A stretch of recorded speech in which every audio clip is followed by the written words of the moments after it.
नाशिकमधील जातेगाव येथील सर्जा राजा या नावाच्या एका बैलाने 1.5 तोळ्याची सोन्याची अंगठी गिळल्याचा प्रकार बैलपोळा या सणानिमित्त घडला होता।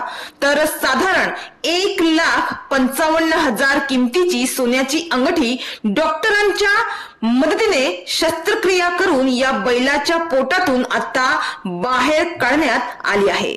नाशिक जिल्ह्यातील नांदगाव तालुक्यातील जातेगाव येथील शेतकरी प्रकाश शिंदे यांचे सर्जा राजा या नावाचे बैल आहे। 23 ऑगस्ट रोजी बैलपोळा या सणाच्या निमित्तानं सर्जा राजा या बैलाला गावातून मिरवत घरी आणल्यावर त्यांना पूजण्यासाठी चुलत भाऊ विजय शिंदे यांच्या घरी ते घेऊन गेले।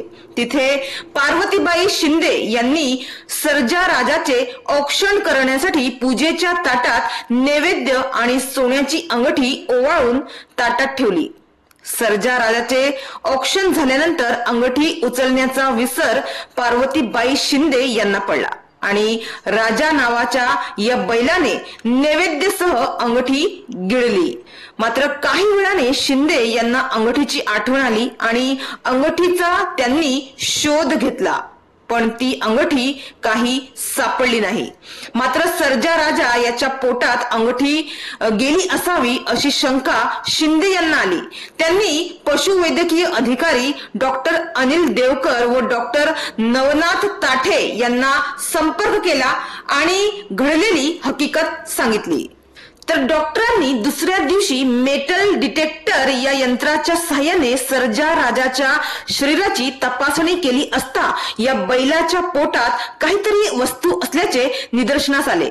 त्यामुळे डॉक्टरांनी या बैलाची 2 तास शस्त्रक्रिया केली आणि या बैलाच्या पोटाची 5 इंच लांबीची 40 टाक्यांची शस्त्रक्रिया करून अखेर राजाच्या पोटातून 1.5 तोळा वजन असलेली सोन्याची अंगठी बाहेर काढली। यावेळी पशुधन अधिकारी डॉक्टर अनिल देवकर व डॉक्टर नवनाथ ताठे यांनी जनावरांना नैवेद्य देताना ताटामध्ये पैशांची चिल्लर, अंगठी, सोनं, चांदी, प्लास्टिक अशा वस्तू लांब ठेवावे, अशी घटना घडायला नको म्हणून याची दक्षता घेण्याचे त्यांनी आवाहन केले।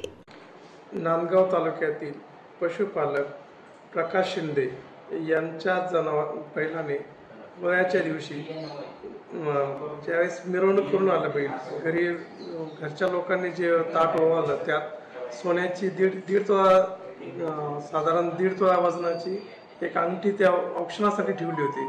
परंतु त्या जनावरांनी ते नैवेद्याबरोबर सदरची अंगठी खाऊन टाकली। सदर पशुपालकाला काही वेळानंतर लक्षात आले की आपली अंगठी नाही। त्यांनी इकडे तिकडे शोधाशोध केली, परंतु सापडली। नंतर त्याच्या लक्षात आलं की आपण औक्षणासाठी दिली होती आणि ती सदरच्या जनावरांनी खाल्ली असावी असा त्याचा संशय होता। त्यांनी आमच्याशी संपर्क केला आणि आमची टीम पाठवली, परंतु त्या दिवशी त्याला सांगितलं 1 दिवस वाट बघू आपण। दुसऱ्या दिवशी शनिवारी सदर व्यक्तीने आम्हाला संपर्क केला व संपर्क केल्यानंतर आम्ही ज्यावेळेस आमची टीम पोहोचली, मेटल डिटेक्टरच्या सहाय्याने सदर वस्तू आम्ही शोधली व त्या बैलावर 1.5 ते 2 तास यशस्वी शस्त्रक्रिया केली व सदर मालकास त्याची 1.5 तोळ्याची अंगठी परत करून दिली। परंतु त्यामुळे सदर जनावरास विजा झाली।